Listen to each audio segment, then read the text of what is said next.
There's no doubt there's no more rewarding time of year than fall fishing. You know, the fish have one thing on the mind, and that's eating.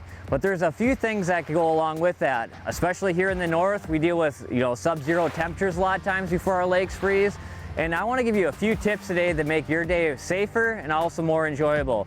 And the first thing I want to start out with is, a lot of times with bunk trailers, we get accustomed throughout the year of unhooking our boat before we actually back it in the water. One thing you definitely want to stay away from is doing that when you're dealing with sub-zero temperatures, because especially if you went fishing the day before, your bunks may have froze, and obviously they can be very slick.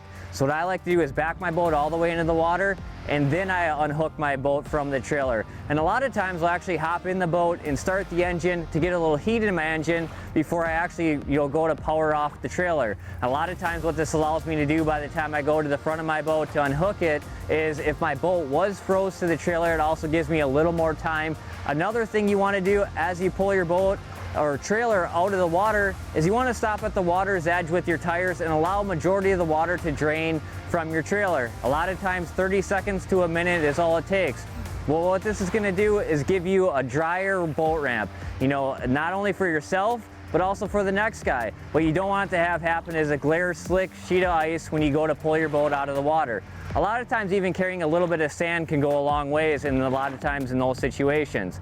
Another thing that you have a lot, like we have here today, is a lot of times the docks are pulled from the boat ramps because it is almost that time of year when the ice is going to form up here in the north. A lot of times a simple pair of just knee boots or even waders sometimes can make your day a lot more enjoyable, because you can't always quite get your boat all the way to shore. And so just a few of these tips today can make your day a lot safer and also more enjoyable for this cold water experiences. Thanks for watching. Hit the subscribe button and click on the bell to stay up to date with the latest tips and techniques to help you get the next bite.